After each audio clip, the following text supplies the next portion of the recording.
Tu ne comprends rien, maman. Et tu ferais mieux de ne pas te mêler de ça. La phrase est tombée dans la cuisine comme un verre qu'on laisse exprès se briser. Paul avait gardé son manteau, encore perlé de pluie, et ses clés teintaient dans sa main comme une menace. Il ne m'a pas regardé tout de suite. Il a posé son téléphone face contre la table, d'un geste sec, comme on cache une preuve. Je venais simplement d'entendre ce que je n'aurais pas dû entendre. À 2 heures du matin, le téléphone avait vibré, puis vibré encore. Un bruit court, répétitif, qui traverse les murs quand on vit sous le même toit. Je m'étais levée par réflexe, le cœur serré, à cause de cette peur idiote qui habite les mères, même quand leurs enfants ont 40 ans. Un accident, un appel d'hôpital, une mauvaise nouvelle. J'avais entrouvert ma porte, juste assez pour voir le couloir. Et j'avais vu Paul, pieds nus, se glisser dehors, sans lumière, comme un adolescent qui fume en cachette. La porte d'entrée avait grincé, puis le silence. Je m'étais approchée de la fenêtre du salon. Dans le jardin, sous la pluie fine, je l'avais aperçu, le dos voûté, le téléphone collé à l'oreille. Sa voix était basse, mais pas celle qu'il avait quand il me parlait. Pas cette voix pressée, distraite, qu'on réserve aux corvées. Non. Une voix douce, attentive. Une voix qu'on offre à quelqu'un qu'on respecte. J'avais entendu un mot, un seul, mais il m'avait brûlé. Chérie. Le matin venu, j'avais fait comme si de rien n'était. J'avais préparé le café, coupé le pain, posé de la confiture dans une petite assiette. J'avais même ajouté une orange, parce que j'ai toujours cru que les vitamines peuvent réparer ce que les silences abîment. Paul était descendu tard, les yeux cernés, l'air de celui qui a vécu la nuit ailleurs. « Tu as mal dormi » avais-je demandé, doucement. Il avait haussé les épaules. « J'ai du travail. » Je l'avais laissé s'asseoir. J'avais observé ses mains. Elles tremblaient légèrement lorsqu'il versait son café. Alors j'ai pris mon courage comme on prend un bol brûlant, avec précaution. « Paul, ton téléphone a sonné cette nuit. Tu es sorti pour répondre. Est-ce que tout va bien ?» J'avais dit cela sans accusation, en souriant même. Mais mon sourire, je le sentais trop tendu, comme une couture prête à craquer. Il s'était figé. Le silence s'était épaissi entre nous, si dense que même l'horloge semblait hésiter. Puis il avait relevé la tête, enfin, et j'ai vu dans ses yeux quelque chose que je ne connaissais pas. Une irritation froide et une peur. « Tu m'espionnes maintenant ?» ?»« Non, j'ai entendu. Je me suis inquiétée. » Il a ricané, un rire bref. « Mauvais. Tu t'inquiètes toujours. Tu as toujours besoin de tout contrôler. » Les mots m'ont piqué, mais j'ai tenu bon. « Je ne contrôle rien, Paul. Je veux juste comprendre. » C'est là qu'il a frappé. Pas avec sa main, avec sa voix. « Tu ne comprends rien, maman. Tu n'as jamais compris. » J'ai senti mes joues chauffer comme si on m'avait giflé devant quelqu'un. Mes doigts se sont crispés autour de ma tasse. Dans ma tête, une vieille habitude a voulu naître, s'excuser, calmer, reculer. Cette habitude de femme qui, toute sa vie, a mis de l'huile sur les confits, comme on met du beurre sur du pain rassis. « Je suis ta mère, Paul. » Il a secoué la tête, exaspéré, comme si j'étais un enfant stupide. « Justement. Tu es ma mère, pas ma police. » Il s'est levé d'un coup, a pris son téléphone, l'a remis dans sa poche, et je te préviens, si tu commences à fouiller dans mes affaires, Il n'a pas fini sa phrase. Il a regardé autour de lui, la cuisine, la table, le carrelage un peu usé, les rideaux que j'avais cousus moi-même. Comme s'il évaluait, comme s'il pesait quelque chose. Puis il a lâché, d'une voix plus basse, plus tranchante encore. « De toute façon, cette maison, ce n'est pas vraiment chez toi. » Je crois que c'est à ce moment-là que mon cœur a cessé d'être seulement un cœur de mère.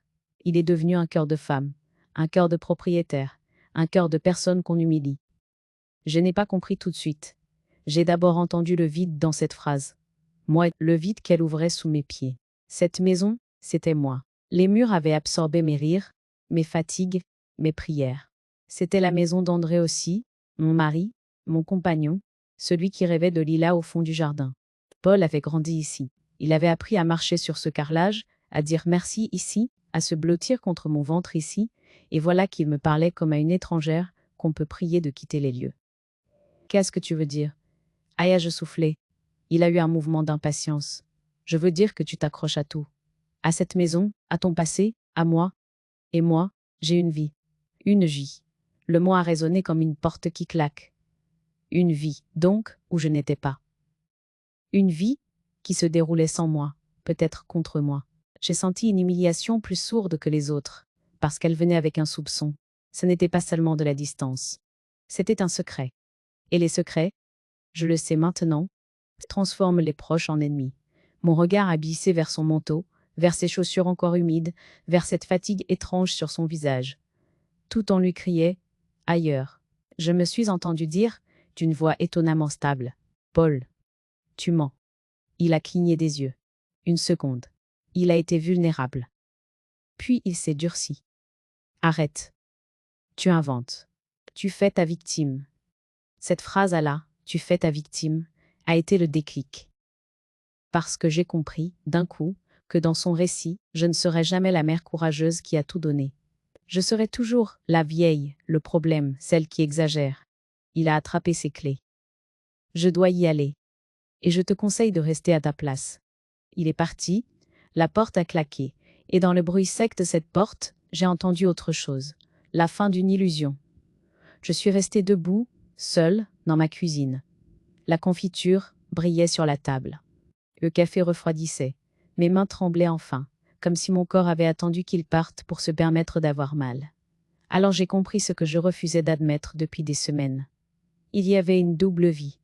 Une vie où quelqu'un l'appelait mon amour, pendant que moi, je comptais les comprimés dans un pilulier. Une vie où il riait dehors, sous la pluie, pendant que je dormais avec la peur au ventre. Je n'ai pas pleuré tout de suite. Je me suis assise lentement, et j'ai posé mes 2 mains à plat sur la table, comme pour me prouver que j'existais encore ici. Dans le silence de la maison, une pensée s'est levée, claire, et dit presque calme. Je n'ouvrirai plus les yeux pour souffrir. Je les ouvrirai pour agir. Je crois que, pour comprendre pourquoi j'ai tant encaissé avant d'ouvrir les yeux, il faut revenir là où tout a commencé. Pas dans cette cuisine froide, pas dans les mots secs de Paul, mais dans une autre pièce, un autre temps, quand la vie semblait encore simple et que je croyais, naïvement, que l'amour suffisait.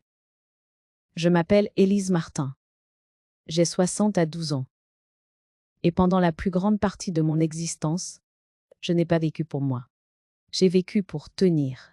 Tenir un foyer, tenir un mari, tenir un enfant, tenir l'image d'une famille respectable. À mon époque, une femme qu'on admirait, c'était une femme solide, discrète, celle qui ne fait pas de bruit, celle qui ne se plaint pas. On ne disait pas bravo aux femmes, on disait elles se débrouillent. Comme si se débrouiller était une obligation, pas un mérite. Alors, je suis née dans un village de l'Isère, dans une maison où l'on travaillait dès l'aube. Ma mère avait des mains abîmées par l'eau et le savon. Mon père parlait peu. Pas parce qu'il était cruel, non, mais parce qu'il avait appris que la tendresse ne nourrissait pas une famille. Alors il nourrissait, et il se taisait. Et nous, les enfants, on apprenait à deviner l'amour dans les gestes, un bol de soupe un peu plus rempli, une couverture tirée sur les épaules, un fais attention lancé du bout des lèvres. À 10 à 8 ans, j'ai quitté le village pour Grenoble. C'était déjà un acte de courage, à l'époque. J'avais trouvé un poste d'aide à comptable dans une petite entreprise. Les chiffres m'apaisaient.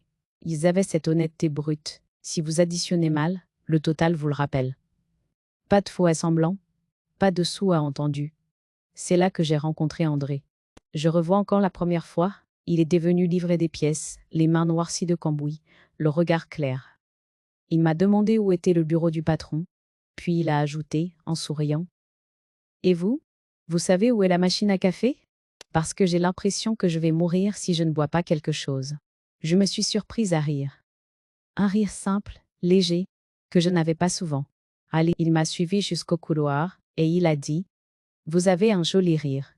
Ça fait du bien. » Personne ne m'avait jamais dit ça. Pas comme ça, pas sans arrière-à-pensée. André avait une façon de parler qui donnait de la valeur aux choses. Il me regardait, comme si je n'étais pas seulement une petite main dans un bureau. Il me demandait mon avis. Il s'intéressait à ce que j'aimais, à ce que je voulais. Et moi, j'ai confondu cette attention avec une promesse.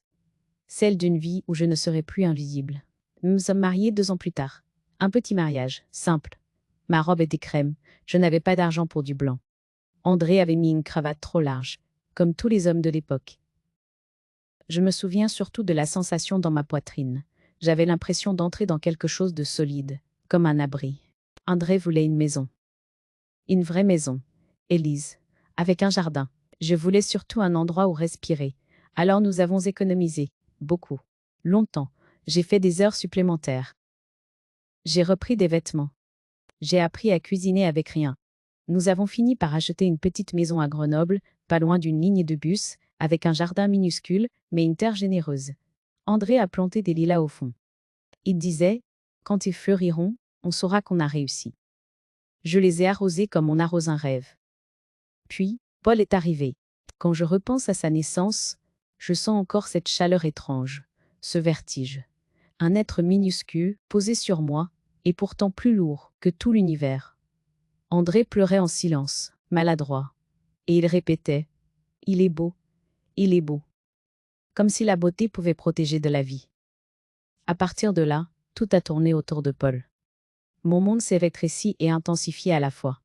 Les nuits coupées, les biberons, les rendez-vous, les maladies d'hiver, les anniversaires, les vêtements trop petits. J'ai continué à travailler, parce qu'on n'avait pas le choix, et j'ai continué à être mère, parce que je n'aurais pas su être autre chose. Je faisais partie de ces femmes qui portent la maison sur leur dos, sans se plaindre. Je préparais les repas, je gérais les factures, je m'assurais que Paul ait tout. Des cahiers neufs, des chaussures solides, un manteau chaud. Et quand l'argent manquait, je rognais sur moi. Toujours sur moi. André, lui, travaillait beaucoup. Il était bon, mais fatigué. Il aimait à sa manière, en réparant une fuite, en changeant un pneu, en ramenant une baguette encore tiède. Il n'était pas démonstratif. Mais je croyais que c'était ça, un couple. Une équipe silencieuse. Les années ont filé. Paul a grandi vite. Intelligent, ambitieux, impatient. Il ne voulait pas d'une vie comme la nôtre. Et je l'ai compris. Je l'ai même encouragé. Parce que j'avais sacrifié trop de choses pour qu'il reste enfermé dans un horizon étroit. Quand il a eu son bac avec mention, j'ai pleuré dans la salle des fêtes. André m'a serré contre lui, et je me suis dit, voilà, c'est pour ça qu'on a tenu. Paul est parti étudier à Lyon. J'ai senti un vide, mais aussi une fierté. Je lui envoyais des colis, des petits mots, de l'argent quand je pouvais. Je faisais ce que font les mères. J'aidais. J'ébadossais des sions. Chèques, parce que compter aurait ressemblé à de l'amour conditionnel. Et puis, la vie a commencé à s'user. André est tombé malade quand Paul avait 30 ans. Un cancer qui ne laissait pas le temps de s'habituer. La maison est devenue un lieu de soins, de médicaments, de silence lourd. J'ai tenu encore. J'ai conduit, j'ai veillé, j'ai appris des mots médicaux que je ne voulais pas connaître. Paul venait, mais rarement. Toujours pressé, toujours pris. Je me suis trouvé des excuses pour lui. C'est son travail, c'est sa carrière. Il ne sait pas gérer la maladie. Une mère protège, même quand elle souffre. Quand André est mort, j'ai cru que Paul se rapprocherait, qu'il comprendrait ce que c'est que perdre, qu'il redeviendrait un fils. Au lieu de ça, quelques mois plus tard, il m'a proposé de venir s'installer un temps chez moi.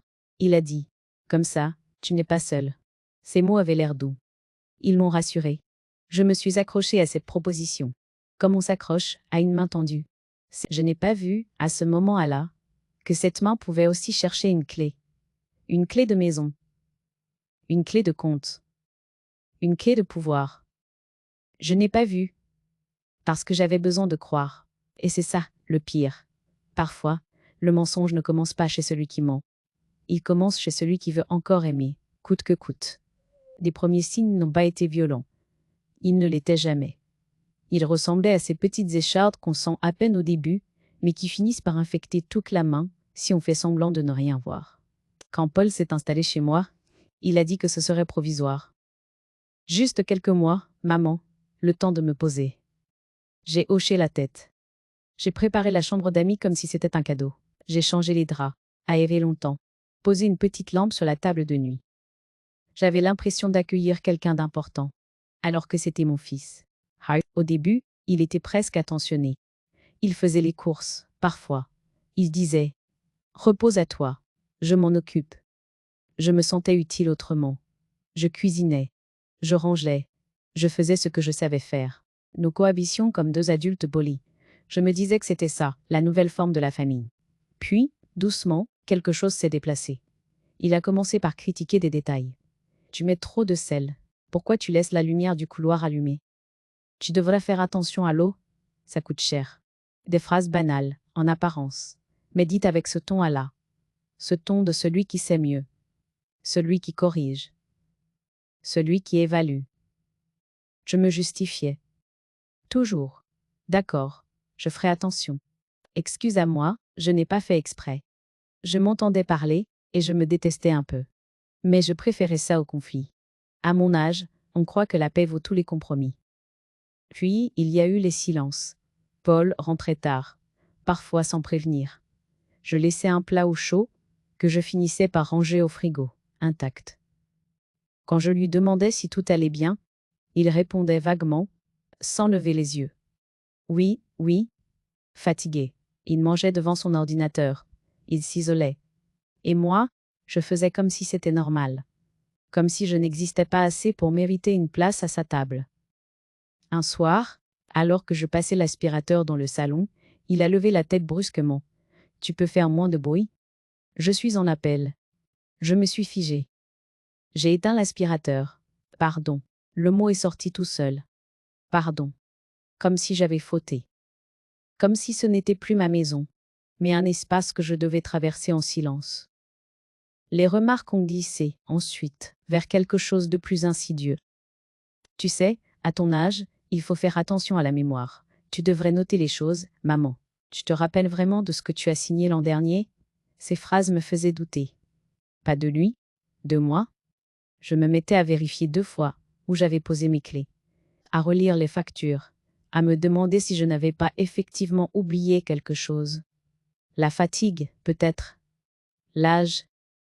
C'était si facile, si confortable, de croire que le problème venait de moi. Un dimanche, j'ai voulu inviter Suzanne, une voisine veuve, pour le café. J'avais besoin de parler, de rire un peu. Paul a levé les yeux au ciel. « Tu ne peux pas prévenir avant? C'est juste un café. J'ai des choses à faire. J'aime bien être tranquille chez moi. Chez moi. » Le mot m'a traversé comme un courant froid. D'accord, et à jeudi. Je lui dirai une autre fois. Suzanne n'est jamais venue. Et moi, je me suis sentie encore un peu plus petite. Il a commencé à déplacer des objets. Les papiers n'étaient plus là où je les laissais. Le courrier arrivait et disparaissait avant que je ne l'ouvre. Je l'ai rangé, disait Taïl. Tu perdais tout. Je voulais protester. Dire que je n'avais jamais rien perdu. Que j'avais tenu une maison, des comptes, une vie entière. Mais les mots restaient coincés. Parce que protester, c'était risquer de passer pour celle qui exagère. Un matin, j'ai voulu sortir acheter du pain. J'ai cherché mes clés. Introuvables. J'ai fouillé mon sac, le buffet, la commode. Paul est apparu dans l'embrasure de la porte. Tu cherches ça? Il tenait mes clés. Pourquoi tu les as prises? Ai-je demandé, la voix tremblante. Pour éviter que tu ne les égares. Et puis, j'ai changé la serrure. C'est plus sûr. Changer. La serrure? Oui, pour la sécurité. Je te donnerai la nouvelle clé plus tard. Plus tard. Je suis restée là, les mains vides, dans l'entrée de ma propre maison. Sans clé. Comme une invitée qu'on fait attendre. Ce soir-là, j'ai mangé seule. Dans le silence. Et j'ai senti quelque chose se fissurer. Pas bruyamment, intérieurement. Les humiliations n'étaient jamais frontales. Elles étaient enveloppées de bonnes intentions, de soupirs, de regards appuyés. Elles avaient cette forme particulière de la violence polie, celle qui ne laisse pas de traces visibles, mais qui vous fait douter de votre place. Je continuais pourtant à me taire, parce que j'avais peur de perdre mon fils. Parce que j'avais peur d'être seule. Parce que j'avais appris que l'amour, c'est parfois supporter. Mais chaque soir, en me couchant, je sentais un poids sur ma poitrine. Une question muette. Depuis quand faut-il s'effacer pour être aimé? Je ne le savais pas encore. Mais ces petites humiliations étaient une préparation. Une lente érosion. Elle creusait le terrain pour quelque chose de plus grave, pour un geste irréversible. Et moi, pendant ce temps, je devenais invisible. La goutte d'eau n'est jamais spectaculaire. Elle n'explose pas. Elle s'infiltre, silencieuse, jusqu'à ce que quelque chose cède à l'intérieur. Elle est arrivée un mardi matin, banal, gris. J'avais rendez-vous chez le médecin pour un contrôle de routine. Rien d'urgent. J'ai cherché mon dossier dans le buffet du salon, celui où je rangeais, depuis toujours, mes papiers importants. Mes mains connaissaient ce tiroir par cœur. Je pouvais l'ouvrir les yeux fermés. Et pourtant, ce matin, quelque chose a résisté. Une chemise cartonnée, plus épaisse que les autres, coincée au fond. Bleue, neuve. Je ne l'avais jamais vue. Sur la couverture, écrit au stylo, d'une écriture rapide, presque impatiente, assigné « Urgent ». J'ai hésité. Longtemps. Il y a en moi une éducation qui murmure encore. Ne fouille pas. Une voix ancienne qui confond le respect et la peur.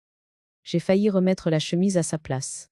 J'ai même fait un geste pour refermer le tiroir. Puis j'ai pensé à la serrure changée, à mes clés confisquées. À cette phrase, ce n'est pas vraiment chez toi. J'ai ouvert. À l'intérieur, les feuilles étaient bien ordonnées, trop propres pour être innocentes. Des formulaires imprimés, des courriers officiels, des termes juridiques qui n'avaient rien à faire dans mon salon. Mon nom apparaissait plusieurs fois, en caractères nets. Élise Martin. Et, en bas des pages, le nom de Paul. Mentionné comme demandeur. Je me suis assise, lentement. Mes jambes tremblaient. Je lisais, et chaque mot me semblait peser une tonne. Évaluation de l'autonomie. Mesures de protection adaptées. Gestion des biens et du patrimoine. On parlait de moi comme d'un objet fragile, d'un problème à encadrer. On évoquait une habilitation familiale. Une procédure pour m'aider, disait le texte, à gérer mes affaires. Mes comptes. Ma maison. Ma maison. Je relisais, incrédule. Il n'y avait pas de signature de ma part. Pas encore. C'était donc pour ça, le urgent. Pour ça, les remarques sur ma mémoire. Pour ça, les papiers déplacés. Le courrier intercepté. Pour ça, la serrure. Je n'étais plus seulement une mère encombrante. J'étais devenue un obstacle administratif. J'ai senti une chaleur monter dans ma poitrine, puis une vague froide. J'avais été humiliée, oui. Mais là, c'était autre chose. C'était une tentative d'effacement, une manière de me déclarer incapable sans me le dire, de me déposséder proprement, légalement, sous couvert de protection. Je me suis surprise à murmurer. Tu voulais donc me faire taire? Sur le papier? Je n'ai pas crié, je n'ai pas pleuré tout de suite. J'ai refermé la chemise. Je l'ai remise exactement à sa place, au millimètre près. J'ai refermé le tiroir. Puis je suis allée à mon rendez-vous médical comme si de rien n'était. Le médecin m'a demandé comment j'allais. J'ai répondu « très bien ». Et c'était presque vrai. Parce que, pour la première fois depuis longtemps, quelque chose s'était clarifié en moi. En rentrant, Paul n'était pas là. J'ai préparé un thé. Je me suis assise à la table de la cuisine. Et j'ai attendu que les émotions arrivent. Elles sont arrivées, toutes ensemble. La trahison, d'abord. Brute, comme une chute. Puis la honte. D'avoir été si aveugle. Puis la colère. Une colère froide, méthodique. Et enfin, une décision. Je me suis levée. J'ai ouvert le tiroir du buffet, celui où André rangeait autrefois ses carnets. J'en ai pris un, à couverture rouge, usé sur les bords. Je l'ai ouvert à la première page blanche. J'ai écrit la date, puis l'heure. Puis, sans trembler, découverte d'une demande d'habilitation familiale. Document préparé par Paul. Sans mon accord. Ensuite, j'ai continué. Les remarques sur ma mémoire. La serrure changée. Les clés retirées. Le courrier ouvert. Les absences. La quittance trouvée la semaine précédente, celle de Lyon, glissée dans une enveloppe sans nom. Tout prenait sens. La double vie n'était pas seulement sentimentale, elle était stratégique.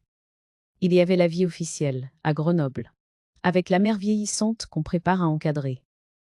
Et la vie réelle, ailleurs, où l'on construit, où l'on investit, où l'on existe vraiment. J'ai posé mon stylo. J'ai regardé mes mains. Elles ne tremblaient plus. Quand Paul est rentré, le soir, je lui ai servi le dîner comme d'habitude. J'ai souri. Je lui ai demandé s'il avait passé une bonne journée.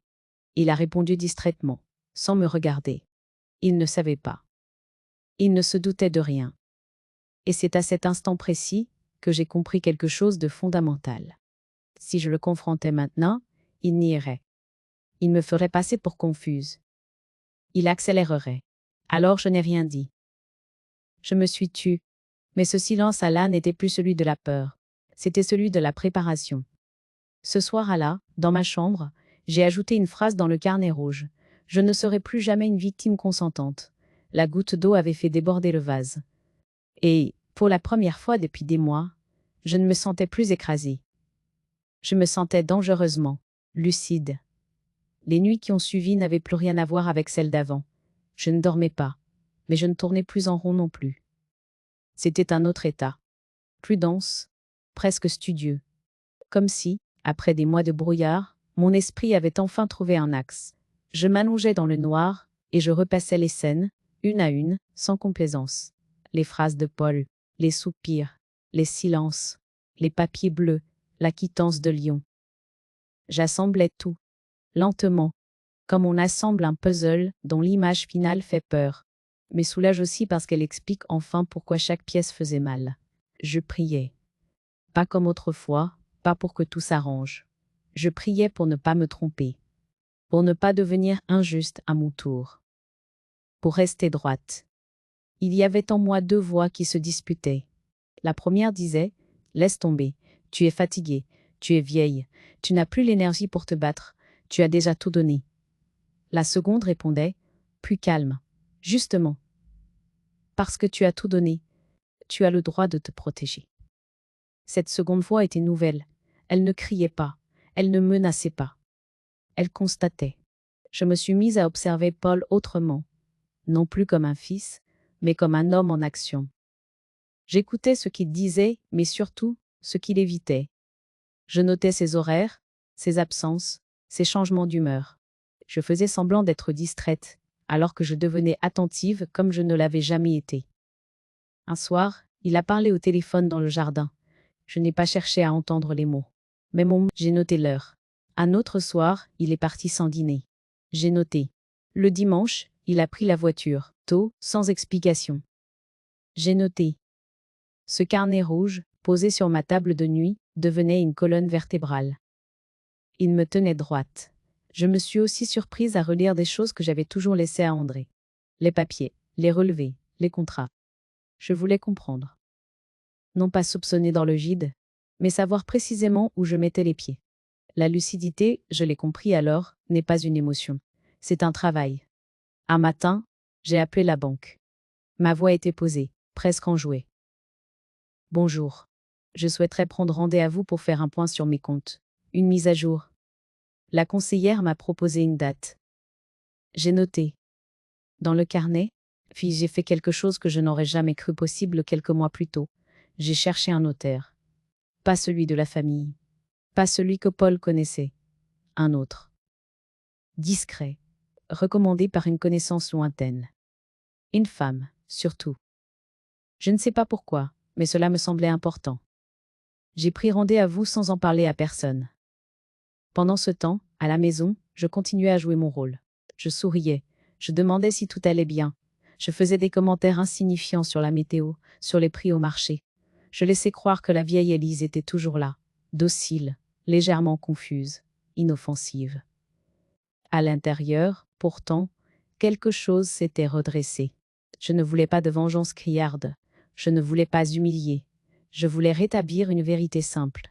Ma vie m'appartenait, mes biens aussi. Et personne n'avait le droit de décider, à ma place, sous prétexte de m'aimer. Les insomnies avaient changé de nature. Elles n'étaient plus pleines de peur, mais de calcul. Pas un calcul mesquin, un calcul de survie. Je pensais à André, à ce qu'il aurait fait. Je le voyais, silencieux, me regarder avec ce demi-sourire qu'il avait quand il me faisait confiance. Et je me disais, il n'aurait pas voulu que je me laisse effacer. Parfois, une tristesse profonde me saisissait.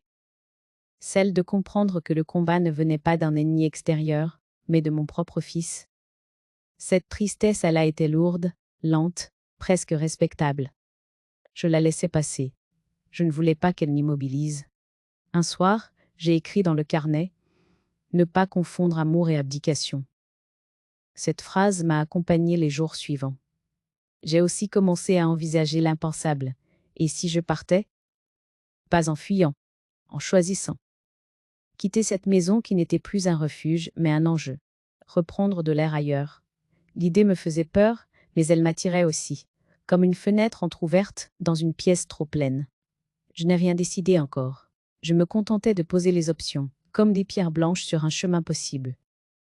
Paul, de son côté, semblait se détendre. Il parlait moins sèchement. Il croyait sans doute que j'avais compris la leçon, que j'étais rentré dans le rang. Cette détente chez lui confirmait une chose. Mon silence le rassurait. Il le prenait pour une reddition. Il se trompait. Parce que mon silence, désormais, n'était plus un refuge pour lui. C'était un espace pour moi. Je n'étais plus dans l'attente. J'étais dans la décision lente. Et au fond de moi, sans colère, sans cri, une certitude s'installait, solide, irréversible. Je n'allais plus subir. J'allais choisir. La préparation a commencé sans fracas, sans annonce, sans geste inutile. Elle a commencé comme commencent les choses sérieuses, dans le calme et la précision. Le premier rendez-vous a eu lieu un jeudi matin. J'avais dit à Paul que j'allais chez le médecin. Il n'avait même pas levé les yeux de son écran. J'ai pris le bus, puis j'ai marché quelques minutes dans un quartier que je connaissais mal. Le cabinet du notaire était discret, presque effacé. Pas de plaque clinquante. Juste un nom gravé sobrement. Maître Lemeur. Une femme d'une cinquantaine d'années, le regard clair, la voix posée. Elle m'a invité à m'asseoir, m'a laissé parler sans m'interrompre. Je n'ai pas dramatisé. Je n'ai pas pleuré. J'ai exposé les faits, un à un. Les remarques sur ma mémoire. La serrure changée. La chemise bleue. Les relevés bancaires que j'avais demandés entre-temps. La quittance de Lyon. Elle a pris des notes. Longtemps. Puis elle a dit une phrase simple, qui m'a redressée intérieurement. Madame Martin, vous avez encore tous vos droits. Et vous avez bien fait de venir maintenant. Elle m'a expliqué, patiemment, la différence entre protection et dépossession. Les procédures légales. Les abus fréquents. Elle m'a confirmé ce que je sentais confusément. Sans mon consentement. Sans expertise médicale sérieuse, personne ne pouvait décider pour moi. Mais elle a ajouté, le danger, ce sont les signatures arrachées par fatigue ou confiance. Il faut sécuriser. Sécuriser. Le mot était juste. Nous avons commencé par retirer toute procuration existante sur mes comptes. Elle m'a conseillé d'ouvrir un nouveau compte bancaire dans une autre agence, sans en informer mon entourage. J'ai acquiescé. J'avais déjà pris rendez-vous. Ensuite, nous avons parlé de la maison. Elle est entièrement à votre nom. MAAT-AL confirmé après vérification. Votre fils n'a aucun droit dessus de votre vivant. J'ai senti une respiration profonde m'envahir. Pendant des mois, j'avais vécu comme si j'étais tolérée chez moi. Or, juridiquement, rien ne m'avait jamais retiré cette place. Que souhaitez-vous faire? Sassi MAAT-AL demandé. Je n'ai pas répondu tout de suite. Puis j'ai dit, lentement. Je veux qu'elle cesse d'être un levier contre moi. C'est là que l'idée s'est imposée. Claire, presque évidente. Vendre. Pas par vengeance. Pas par fuite. Par stratégie. Tant que cette maison existait, elle restait une tentation, un enjeu, une promesse malsaine. La vendre, c'était reprendre le contrôle. Maître Lemeur n'a pas souri. Elle a hoché la tête. C'est une décision forte et parfaitement légale. Nous avons aussi parlé du testament. J'ai longtemps évité ce sujet, comme si écrire un testament, c'était appeler la mort. Mais ce jour-là, j'ai compris que c'était au contraire une affirmation de vie. J'ai exprimé mes volontés, clairement, sans menace, sans justification excessive. Maître Lemeur a rédigé. J'ai relu. J'ai signé. Ma signature n'a pas tremblé. Les jours suivants, j'ai enchaîné les démarches. La banque, d'abord. J'ai ouvert un nouveau compte. J'y ai transféré progressivement mes économies. Pas en une fois, par petites sommes, pour rester invisible. J'ai fait retirer toute carte secondaire liée à mon ancien compte. J'ai demandé des confirmations écrites. Tout était classé dans une chemise que je gardais dans mon sac. puis l'agence immobilière. J'ai choisi un homme discret, efficace. Il a visité la maison. Il a parlé de potentiel, de jardin, de lilas. J'ai écouté sans me laisser attendrir. Vous êtes prête à vendre? M'a a-t-il demandé. Oui. Ce oui n'était pas triste. Il était ferme. À la maison, je continuais à jouer mon rôle. Je faisais les repas. Je demandais si Paul avait besoin de quelque chose. Je semblais distraite. Parfois même hésitante. Il se croyait rassuré. Il pensait que la vieille peur avait repris le dessus. Il ne voyait pas que chaque sourire était un masque. Un masque digne, calme, nécessaire. Le soir, dans ma chambre, je cochais des étapes dans mon carnet rouge. Une à une. Sans excitation. Sans haine. Je savais que je ne pourrais pas revenir en arrière. Mais je n'en avais plus envie. Je préparais ma revanche comme on prépare une libération. Sans cri, sans éclat, mais avec une rigueur absolue. Et plus j'avançais, plus une chose devenait évidente. Ce n'était pas Paul que je punissais. C'était moi que je sauvais. Le piège s'est refermé sans bruit. Comme une porte qu'on ferme doucement, mais définitivement. Tout était prêt depuis plusieurs semaines. Les signatures étaient faites. Les fonds sécurisés. Les décisions prises. Il ne restait plus qu'un moment. Celui où Paul comprendrait que le terrain, sous ses pieds, n'existait plus. Je n'ai pas choisi un jour symbolique. Je n'ai pas cherché les faits. C'est un samedi matin ordinaire qui a tout fait basculer. Paul buvait son café, debout, téléphone à la main. Il pianotait, distrait, sûr de lui. Il avait cette assurance tranquille de ceux qui pensent maîtriser la situation. J'ai attendu qu'il lève les yeux. Paul, je dis calmement, il faut que je te parle. Il a soupiré, sans lever la tête. Maintenant? Oui, maintenant. Il s'est assis, à contre-cœur. J'ai posé devant lui une enveloppe beige. Pas la pochette rouge. Pas encore. Juste une copie. J'ai vendu la maison. Il a relevé la tête d'un coup, comme si je venais de parler une autre langue. Quoi? La maison. Elle est vendue. L'acte a été signé hier chez le notaire. Le silence a duré 1 seconde. Puis 2. Puis son visage s'est contracté. Tu plaisantes? Non. Il a ri. Un rire, bref, nerveux. Tu n'as pas le droit. Tu ne peux pas faire ça sans moi. Je l'ai regardé. Longtemps. Et pour la première fois depuis des mois, je n'y ai pas regardé comme un fils, mais comme un homme, qui avait cru être plus malin que la loi. Si, Paul. J'en ai parfaitement le droit. Il s'est levé brusquement, a commencé à faire les 100 pas dans la cuisine. Tu fais ça pour te venger.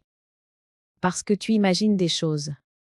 Tu es confuse, maman. Tu ne te rends même pas compte de ce que tu fais. Confuse. Le mot était revenu, prévisible, presque rassurant. C'est pour ça que j'ai tout fait avec un notaire, je répondu posément. Il s'est arrêté net. Quel notaire? Pas celui que tu connais. Ses yeux ont vacillé. Juste une fraction de seconde. Mais je l'ai vu. La peur. Tu m'as caché ça? Comme tu m'as caché beaucoup de choses. Il s'est approché de la table, a posé ses mains à plat. Tu crois être plus maligne que moi? Tu te rends compte des conséquences? Oui. Ma voix ne tremblait pas. Et je sentais que c'était cela qui le déstabilisait le plus. Tu vas tout détruire. Tu vas me laisser sans rien. J'ai pris une respiration. Tu as déjà beaucoup, Paul. Une vie ailleurs. Une autre maison. Une autre famille. Il a blêmi. Qu'est-ce à ce que tu racontes? Je me suis levée. Lentement. J'ai ouvert le tiroir du buffet. J'ai sorti la pochette rouge. Je l'ai posée entre nous, comme on pose un acte final. Je parle de ça. J'ai sorti les documents, un à un. Pas tous. Juste assez. La quittance de Lyon. Les relevés bancaires. La carte secondaire. La chemise bleue. Chaque feuille que je posais semblait lui retirer un peu de couleur. Tu n'avais pas le droit de fouiller. Je n'ai fouillé nulle part. C'était chez moi, dans mes affaires, dans mes comptes. Il a tenté de nier. D'abord faiblement. Ce n'est pas ce que tu crois. C'est compliqué. Tu ne comprends pas? Puis il s'est tu. Parce qu'il comprenait, lui. Tu voulais me faire passer pour incapable, Paul, je dis doucement. Pour gérer à ma place. Pour décider à ma place. Il a serré les dents. C'était pour ton bien. Non, c'était pour ton confort. Le mot l'a atteint. Je l'ai vu. Il a reculé d'un pas, comme si la pièce devenait trop étroite. Tu vas appeler un avocat? A-A-T-A, il murmurait. Non. Il a levé les yeux, surpris. Pourquoi? Parce que tout est déjà fait, légalement. Proprement. Je n'ai rien à réclamer. Juste à me retirer. Il a changé de stratégie. Sa voix est devenue plus douce. Trop douce. Maman. Je suis ton fils. Je l'ai regardé avec une tristesse calme. Oui. Et c'est pour ça que je n'ai pas porté plainte. Il a baissé la tête. Puis il a murmuré. Tu me punis. Non, Paul. Je me protège. Il n'a plus crié. Il n'a plus menacé. Il s'est effondré intérieurement. Lentement. Comme un édifice dont on retire la clé centrale. Quand il est parti ce jour-là, la porte ne s'est pas refermée avec violence. Elle s'est refermée sur un mensonge. Et moi, pour la première fois depuis longtemps, je suis restée debout dans ma cuisine sans me sentir étrangère. Le piège était refermé. Et je n'avais pas eu besoin d'élever la voix. Le silence avait suffi. L'éclatement ne s'est pas fait en une seule fois. Il s'est produit comme se produisent les vérités trop longtemps retenues par couches successives avec des fissures d'abord, puis des effondrements soudains. Après ce samedi matin, Paul n'est pas rentré pendant 2 jours. Il n'a pas prévenu. Son silence était différent du mien. Le sien était une fuite. Le mien, une installation. J'ai appris plus tard ce qui s'était passé, mais sur le moment, je n'ai rien cherché à savoir. J'étais déjà ailleurs, intérieurement. Quand on a repris sa place, on n'a plus besoin de surveiller ceux qui l'occupent mal. Le téléphone a commencé à sonner dès le lundi. Pas Paul, les autres. Ma belle-sœur, d'abord. Une voix tendue trop aimable. Elle disait qu'elle ne comprenait pas. Que Paul était à bout. Qu'il parlait de trahison. Qu'il disait que je lui avais tout pris. Je l'ai écouté sans l'interrompre. Puis j'ai répondu calmement que je n'avais rien pris. Que j'avais simplement exercé mes droits. Elle a soupiré comme si je ne comprenais pas les règles invisibles de la famille. Celles où une mère doit toujours céder pour préserver la paix. J'ai raccroché poliment. Ensuite, ce fut un cousin que je n'avais pas vu depuis des années. Puis, une tante éloignée. Tous avaient la même question, déguisée en inquiétude. Pourquoi avais-je fait ça? Pourquoi maintenant? Ne pouvais-je pas arranger les choses? Arranger quoi exactement? Le mensonge, l'effacement, la dépossession programmée. Je répondais peu. Toujours la même phrase. J'ai fait ce qui était nécessaire. Peu à peu, les appels se sont espacés. La famille a commencé à comprendre qu'il n'y aurait ni justification longue, ni retour en arrière. Alors les camps se sont formés, sans que je n'y sois pour rien. Certains ont pris parti pour Paul.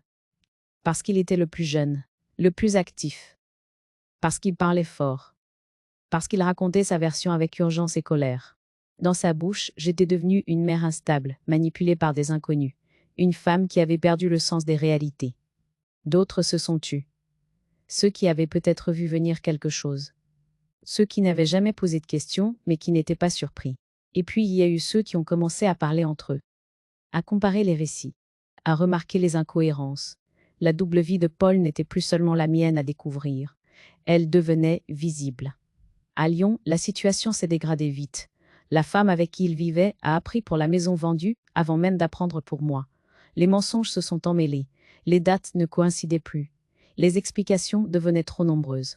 Le jour où elle a compris qu'elle n'était pas une exception, mais une pièce d'un montage plus large, elle est partie avec son enfant. Sans cri, sans scandale. Juste avec cette fatigue particulière, de celles qui découvrent qu'elles ont aimé un fantôme. Au travail, Paul a perdu pied. Il n'avait plus l'assurance tranquille de celui qui croit tout contrôler. Les retards se sont accumulés, les erreurs aussi. Un homme qui vit 2 vies finit toujours par manquer de temps pour être fiable dans une seule. Je n'ai rien provoqué. Je n'ai appelé personne. Je n'ai raconté mon histoire à aucun tribunal familial. Les faits faisaient le travail à ma place. Dans tout ce chaos, je me sentais étrangement calme. Pas heureuse. Pas soulagée non plus. Mais stable. Comme si j'avais quitté une maison en feu juste avant qu'elle ne s'effondre. Paul a essayé une dernière chose. Une semaine plus tard, il est revenu chercher des affaires. Il a parlé peu. Ses gestes étaient brusques. Il ne me regardait pas vraiment. Alors, je voyais en lui un mélange de honte et de colère. À un moment, il a dit que tout cela aurait pu être évité. Que si j'avais parlé plus tôt. Si j'avais été plus compréhensive. Je l'ai regardé sans dureté. Je lui ai dit que j'avais parlé pendant des mois, que le silence qu'il me reprochait aujourd'hui était celui qu'il avait exploité hier. Il n'a pas répondu. Quand il est parti cette fois-là, je savais que ce n'était pas provisoire. Il n'y avait plus de maison à revenir habiter. Plus de terrain à conquérir. Plus de rôle à jouer. La famille s'est disloquée autour de lui comme une toile mal tendue. Certains se sont éloignés. D'autres ont cessé d'appeler. La vérité n'avait pas besoin d'être proclamée. Elle avait juste besoin d'exister. Moi, je regardais tout cela de loin, comme on regarde une tempête depuis une colline. On sait qu'elle fait des dégâts. On sait qu'elle emporte des choses. Mais on n'est plus dedans. Je me suis surprise à ressentir une forme de tristesse. Pas pour ce qui s'écroulait, mais pour ce qui n'avait jamais vraiment existé. Une famille fondée sur le respect. Une relation adulte entre une mère et son fils. Mais cette tristesse n'était plus paralysante. Elle passait. Elle laissait derrière elle quelque chose de plus solide. Une paix grave. Une distance juste. L'éclatement familial avait eu lieu. Et pour la première fois, je n'étais ni au centre, ni en marge. J'étais simplement sortie du champ. Et c'est là que j'ai compris que le plus grand renversement n'était pas juridique ni matériel. Il était intérieur. Je n'étais plus définie par ce que je supportais. J'étais définie par ce que je refusais désormais. La nouvelle vie n'a pas commencé le jour où j'ai fermé la porte derrière moi. Elle a commencé quelques semaines plus tard, quand mon corps a compris que je n'étais plus en fuite. Je me suis installée dans une petite ville au bord de la mer. Rien d'exotique, rien de spectaculaire. Un endroit simple, presque discret, comme je l'avais toujours été. L'appartement était modeste, mais lumineux. 2 pièces, un balcon étroit, et au bout de la rue, une ligne d'horizon qui ne ment pas. La mer a ceci de particulier, qu'elle ne promet rien, et qu'elle tient toujours parole. Elle est là, chaque jour, indifférente aux drames humains. Les premiers temps, je me réveillais très tôt. Par habitude, sans doute. Mon corps était resté réglé sur l'alerte. J'ouvrais les volets. Je regardais le ciel. J'écoutais les mouettes. Puis, je m'asseyais à la petite table ronde de la laborieuse cuisine, sans savoir quoi faire ensuite. Pendant des années, chaque matin avait eu une fonction précise. Préparer. Anticiper. Servir. Ici, il n'y avait personne à attendre. Ce vide m'a fait peur au début. Pas un vide triste, non. Un vide inconnu. Celui qui oblige à se demander qui l'on est quand on ne s'occupe plus des autres. J'ai commencé par marcher. Longtemps. Lentement. Je longeais le quai, je regardais les pêcheurs réparer leurs filets, les retraités lire le journal sur un banc. Personne ne me connaissait. Personne ne savait ce que j'avais perdu ou sauvé. J'étais une femme parmi d'autres, et cette normalité m'a fait du bien. J'ai appris à faire des choses pour moi, des choses simples. Choisir un pain parce que j'en aimais l'odeur, m'acheter un pull sans me demander s'il serait pratique ou rentable. Entrer dans une librairie et ressortir avec un livre. Inutile, juste parce qu'il me parlait. Les gens ici étaient polis, sans curiosité excessive. Une voisine m'a prêté du sucre. Un homme au marché m'a appelé madame, avec respect. Donc rien d'extraordinaire. Mais après des mois de mépris déguisé, cette banalité avait la saveur d'un luxe.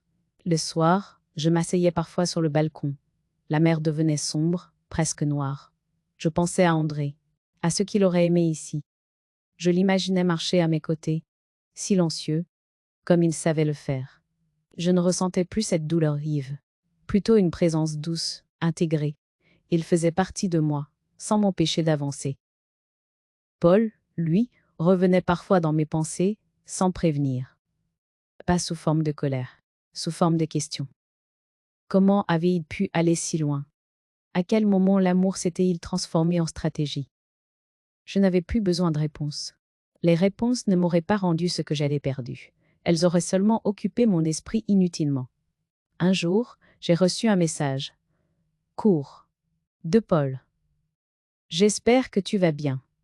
Pas d'excuses. Pas de reproches. Pas de demande. Juste une phrase flottante. J'ai posé le téléphone. Je n'ai pas répondu tout de suite. J'ai regardé la mer. Je me suis demandé ce que répondre voulait dire. Rouvrir. Rassurer. Ou simplement exister, sans se justifier. Finalement, je n'ai rien écrit. Pas par vengeance. par cohérence. J'avais mis une distance pour me sauver. Je n'allais pas la réduire par réflexe. La question du pardon est venue plus tard, pas comme une obligation morale, comme une réflexion. On parle beaucoup du pardon comme d'une vertu. On parle peu du moment où il devient une pression. Je me suis demandé si pardonner signifiait accepter de nouveau une place secondaire. J'ai compris que, pour moi, le pardon ne pouvait exister que sans retour en arrière. Pardonner ne voulait pas dire oublier, ni autoriser.